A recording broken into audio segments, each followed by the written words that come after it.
Hello everyone. Now we are going to start physics question bank of second chapter that is fluid mechanics. तो उसमें से पहला question आता है that is MCQ which will ask for 1 mark. पहला question क्या दिया है देखो, insect move over surface of water because of. अभी इसका क्वेश्चन, इसका आंसर तो थेरोटिकल है, ये क्या होता है, surface tension. Because of surface tension liquid act as a stretch membranes, so because of that insect can move over that water surface.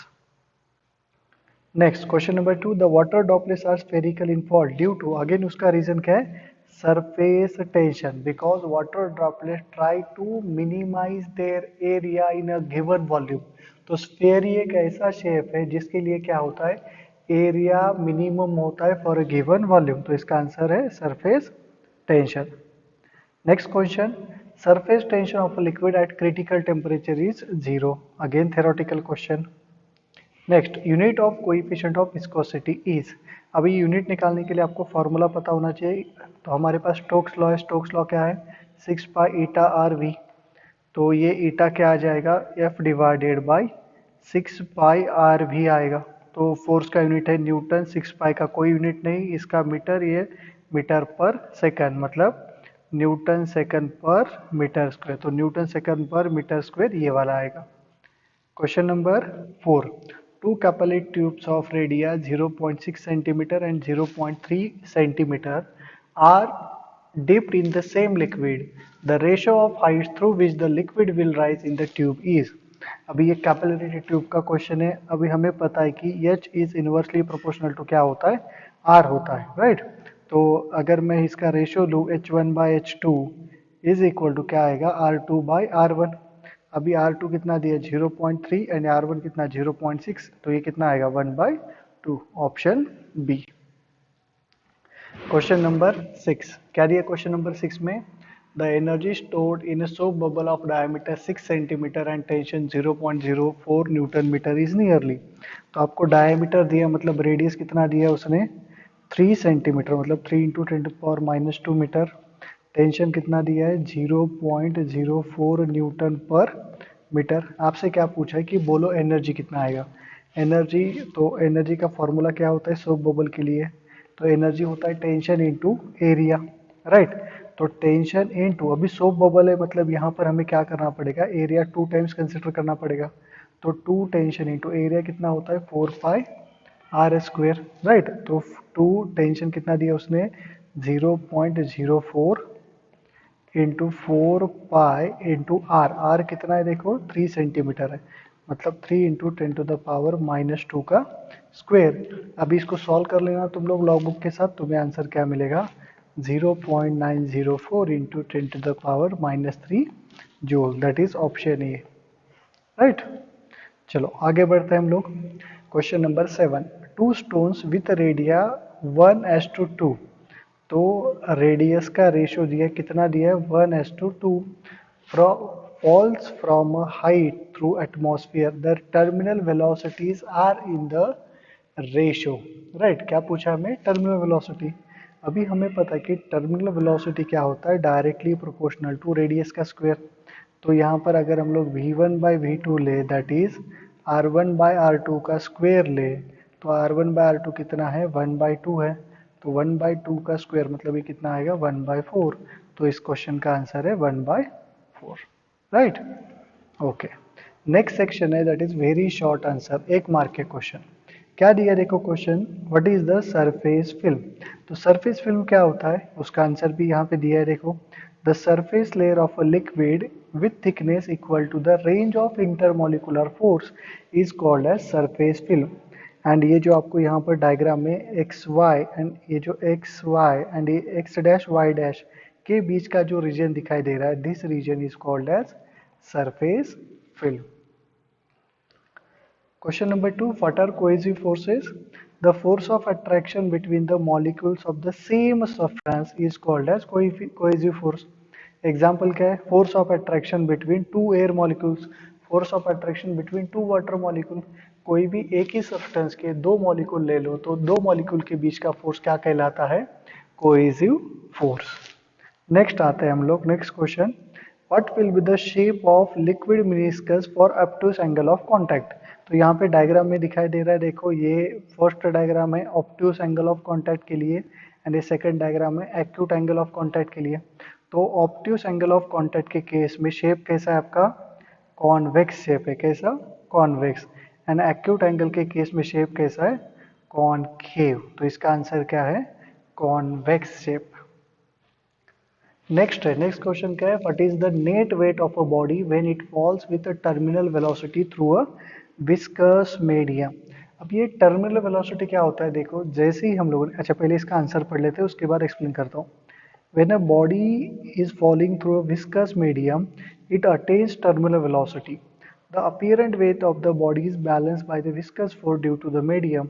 Therefore, the weight of a body falling with terminal velocity is zero. इसका meaning क्या है, देखो अगर एक मान लेना यहाँ पर एक कंटेनर दिया, उसके अंदर लिक्विड है एंड यहाँ से एक स्फेरिकल बॉडी को आप लोगों ने ड्रॉप किया, तो ग्रेविटी की वजह से नीचे जा रहा है। उसके बाद जैसे ही ये बॉडी ये पानी के अंदर जाएगा तो इसके ऊपर कौन से फोर्स लगेंगे, एक ग्रेविटी लगेगा ऊपर की तरफ, विस्कस फोर्स लगेगा, बाद में फोर्स ऑफ बायंसी भी लगेगा। तो यहाँ पर क्या होगा, body will move with a constant velocity and that velocity is called as terminal velocity. मतलब उसका नेट एक्सेलरेशन कितना आएगा, जीरो। मतलब उसका अपीरेंट वेट कितना आएगा, zero, right. So whenever body is moving with terminal velocity, उसका नेट एक्सेलरेशन इज जीरो, तो नेट वेट कितना आएगा उसका, मतलब उस पॉइंट का apparent weight that will be zero. Question number 5 क्या दिया, देखो क्वेश्चन नंबर 5 में a square metal plate of area 100 centimetre square moves parallel to another plate with velocity 10 centimeter per second. Both plates are immersed in water. If the viscous force is 200 dyne and viscosity of water is 0.01 poise, what is the distance between them? अभी अच्छे से data को observe करना, data सारा का सारा आपको सीजे system में दिया है। स्क्वायर प्लेट ऑफ एरिया कितना दिया आपको, 100 सेंटीमीटर स्क्वायर। बाद में वेलोसिटी कितना दिया है, 10 सेंटीमीटर पर second. If the viscous force is कितना दिया है, 200 dyne and viscosity of water is 0.01 point. तो सब कुछ किस में दिया है, सीजीएस में। तो सीजीएस में ही रखो, सॉल्व करो, आपका आंसर मिल जाएगा। अभी हमारे पास न्यूटन्स लॉ यहाँ पर क्या कहता है, Newton's law of viscosity, F is equal to eta A D V by D X है। तो मतलब ये जो डी एक्स मतलब distance, that is eta A क्या आएगा, डी वी बाई फोर्स आएगा। तो d is equal to eta कितना है, 0.01, एरिया कितना 100, dv कितना दिया है 10 एंड फोर्स कितना दिया है 200। तो ये कितना आएगा 10 डिवाइडेड बाय 200, मतलब कितना, that will be 0.05 centimetre. CGS में सॉल्व किया है तो 0.05 सेंटीमीटर आएगा, right. Next question, the relative velocity between two parallel rays of water is 8 centimetre per second and perpendicular distance between them is 0.1 centimetre. तो क्या दिया आपको, वेलोसिटी दिया कितना 8 centimetre per second, perpendicular distance कितना दिया है 0.1 सेंटीमीटर। पूछा क्या आपसे, वेलोसिटी ग्रेडियंट। तो वेलोसिटी ग्रेडियंट का फॉर्मूला क्या होता है, वेलोसिटी ग्रेडियंट होता है dv बाई dx। तो वेलोसिटी कितना दिया आपको 8 centimetre per second and distance कितना दिया है 0.1, मतलब ये क्या आएगा 80, सही है। तो देखो 80 है आंसर, 80 पर सेकेंड। चलो आगे बढ़ते हैं। नेक्स्ट क्या दिया है question, water rises to height of 20 millimetre in a capillary tube. If the radius made 1/3 of its previous value, to what height will the water will rise in the tube. तो question से समझ में आ रहा है कि capillary tube का question है and we know that in capillary tube H is inversely proportional to क्या होता है, रेडियस। तो H2 by H1 is equal to क्या आएगा, R1 बाई R2। तो H2 can be return as R1, अच्छा R1 का वैल्यू अगर R है तो उसने क्या बोला है, देखो if the radius made 1/3 of previous value, मतलब नया वैल्यू कितना है R/3 इनटू इनिशियल हाइट कितना दिया है 20 मिलीमीटर। तो ये चला गया, ये चला गया, कितना आएगा 60 मिलीमीटर। तो next section short answer type question 2 mark के लिए पूछे जाते हैं। पहला क्वेश्चन क्या दिया है, state properties of the ideal fluid. क्या क्या प्रॉपर्टीज है? Theoretical question, it should be incompressible, मतलब उसका डेंसिटी क्या रहेगा? कांस्टेंट रहेगा। इट्स फ्लो इज इरोटेशनल, मतलब क्या है? वो स्मूथ है।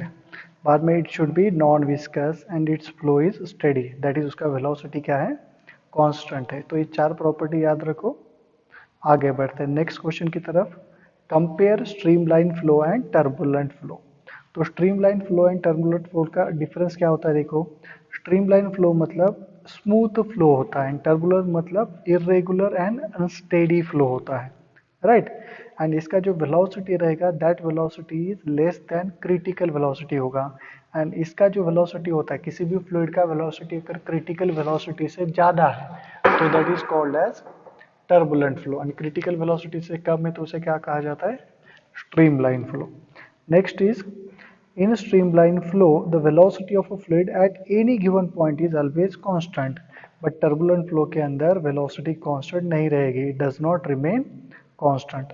बाद में two streamlines can never intersect, that is they are always parallel, but turbulent के अंदर अगर उसका वेलोसिटी कांस्टेंट नहीं है तो उस केस में क्या होगा? एक दूसरे को इंटरसेक्ट कर सकते हैं। बाद में streamline flow over a plane surface can be assumed to be divided into number of plane layers. In a flow of liquid through a pipe of uniform cross-sectional area, all the streamlines will be parallel to the axis of the two. But turbulent flow के अंदर ऐसा नहीं होगा। इसका meaning क्या है? देखो, अगर आपको एक पाइप दिया है एंड उसमें से अगर स्ट्रीमलाइन फ्लो जा रहा है तो जितने भी लेयर्स है ये सारे लेयर क्या हो गए? एक दूसरे के पैरेलल हो गए, बट टर्बुलेंट फ्लो के अंदर ऐसा नहीं होगा। Next question, that is define surface tension and angle of contact. तो सरफेस टेंशन होता क्या बेसिकली? Surface tension is defined as the force per unit length acting at right angles to an imaginary line drawn on the free surface of liquid. Surface tension क्या है? Force per unit length है, right. उसका ऐसा unit क्या आएगा? Newton पर metre. CGS unit क्या आएगा? डाइन पर सेंटीमीटर। ओके, उसके बाद angle of contact. What do you mean by angle of contact? When a liquid is in contact with a solid. Angle of contact कब define किया जाता है? When a liquid is in contact with solid. The angle between tangent drawn to the free surface of the liquid and the surface of solid at the point of contact measured inside the liquid is called as angle of contact. What do you mean by angle of contact?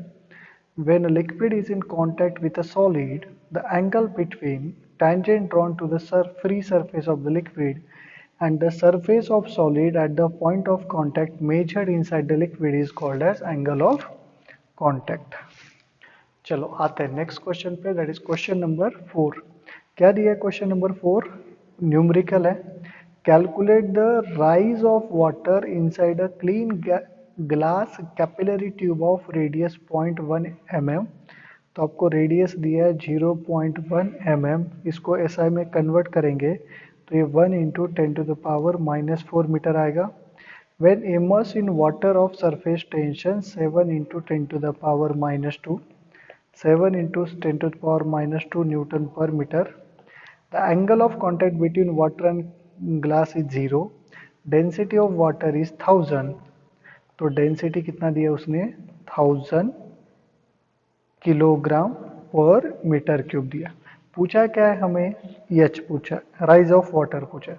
तो हमें पता है कि capillary tube में हम लोगों ने formula पढ़ा था, that is rho G H is equal to क्या होता है? 2t cos theta by are.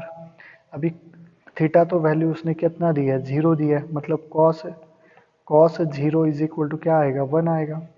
तो एच इज इक्वल टू क्या होगा? 2t divided by rho G are.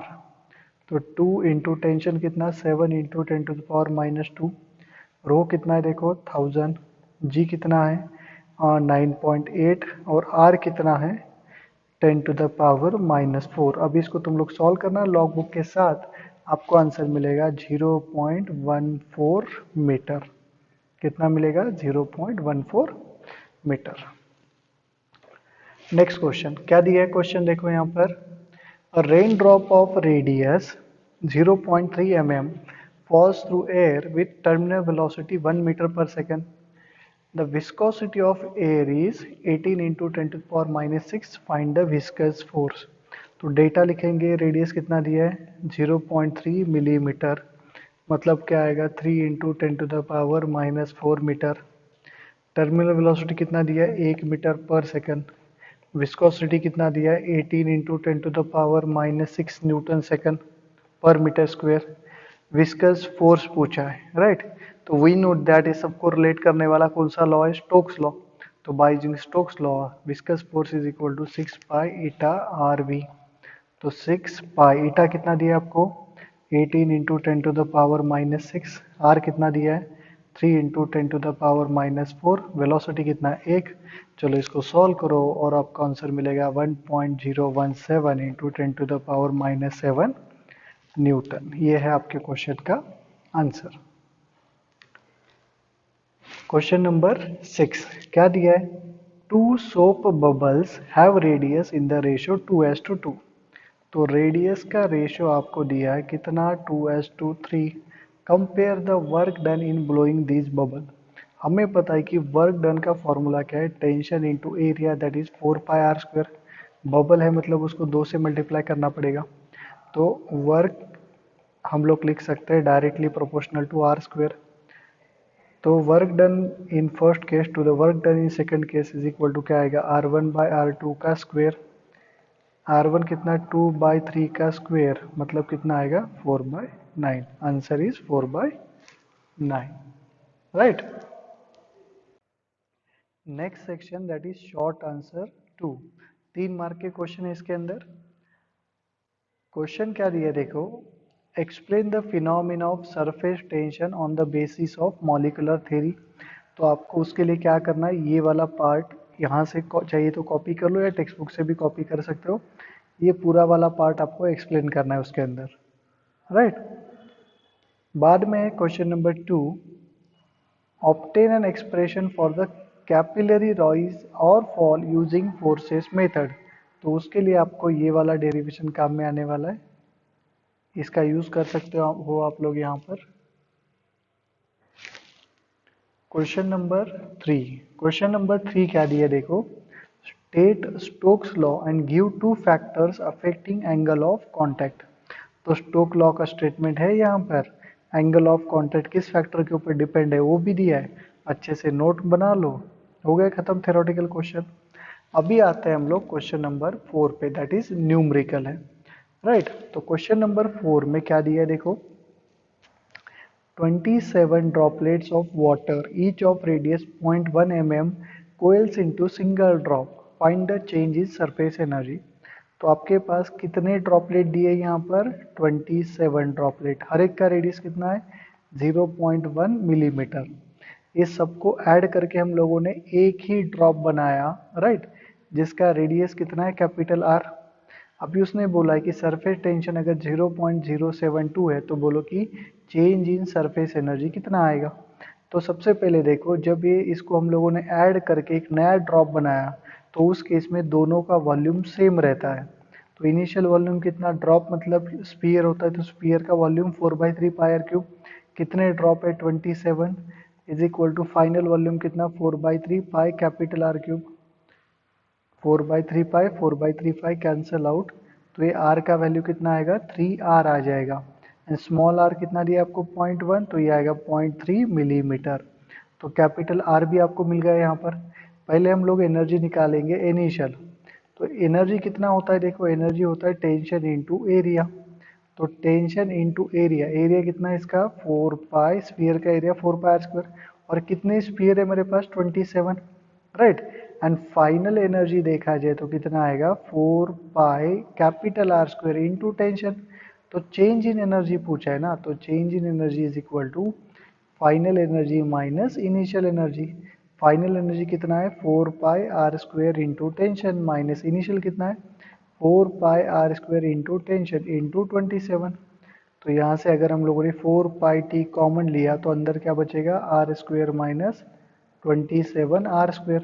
अभी आपके पास टेंशन है, टेंशन कितना है आपके पास 0.072, कैपिटल आर कितना है आपके पास 0.3 मिलीमीटर का स्क्वायर माइनस 27 0.1 का स्क्वायर। मिलीमीटर को बाहर लिया तो ये -6 आएगा। अभी लॉग बुक लेके इसको सॉल्व कर देना तुम लोग, तो change in potential, change in energy कितना आएगा 0.162 इंटू 10⁻⁻6 जूल। तो ये है आपके क्वेश्चन का answer, right. Next question number 5 क्या दिया है, a U tube is made up of capillaries of bore 1 millimetre and 2 millimetre.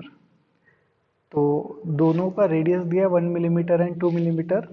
The tube is held vertically and partially filled with a liquid of surface tension 49 dyne and 0 angle of contact. Calculate density of liquid if the difference in level of meniscus.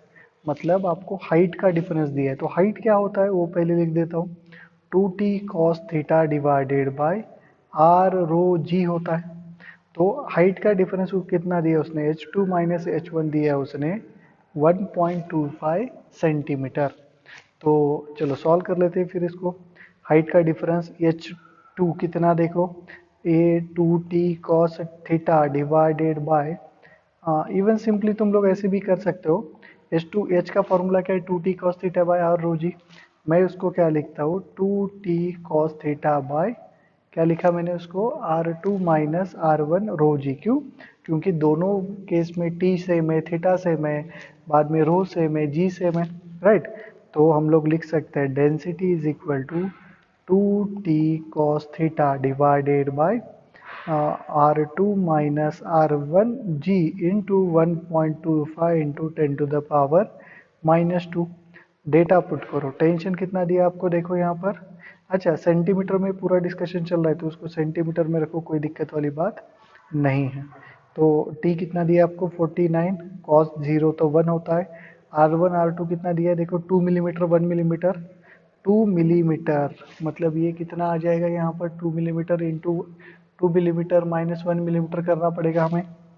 अच्छा ये height भी, हाँ height तो ले लिया ना, तो 2 millimetre minus 1 millimetre into जी का वैल्यू कितना 980 है, राइट। और कुछ बचा क्या यहाँ पर, नहीं है। अच्छा पहले ये मिलीमीटर को सेंटीमीटर में कन्वर्ट करके ले लो। R1 कितना दिया आपको 1 मिलीमीटर, वो 1 मिलीमीटर मतलब कितना सेंटीमीटर होता है, तो ये आ जाएगा 0.1 सेंटीमीटर। R2 कितना है 0.2 सेंटीमीटर, तो दोनों का डिफरेंस कितना आएगा, ये होगा देखो 98 डिवाइडेड बाय 0.1 सेंटीमीटर इंटू 980। चलो इसको सॉल्व करो, सॉल्व करोगे तो आपको आंसर मिलेगा 0.8 into 10⁻³ kilogram per metre cube, right. Next question पे आते हैं। क्या दिया question, rectangular wire frame of size 2 centimetre into 2 centimetre is dipped in a soap solution. मतलब इनिशियल एरिया कितना दिया आपको 2 इंटू 2 मतलब 4 centimetre square. A soap film is formed at the size of the film is change to, final area कितना दिया है 3 into 3 9 centimetre square. Calculate the work done in the process. तो work क्या होता है देखो, वर्क होता है tension into change in area. तो यहाँ पे रेक्टेंगुलर वायर फ्रेम है तो उसका एरिया हमें 2 टाइम्स लेना पड़ेगा। तो ये टेंशन है 3 इंटू 10⁻⁻², 2 चेंज इन एरिया कितना 9 माइनस 4 सेंटीमीटर स्क्वेयर मतलब 10⁻⁻4। तो ये आएगा 3 इंटू 2 इंटू 5 इंटू 10⁻⁻6। ये आएगा 30 इंटू 10⁻⁻6, 3 इंटू 10⁻⁻5।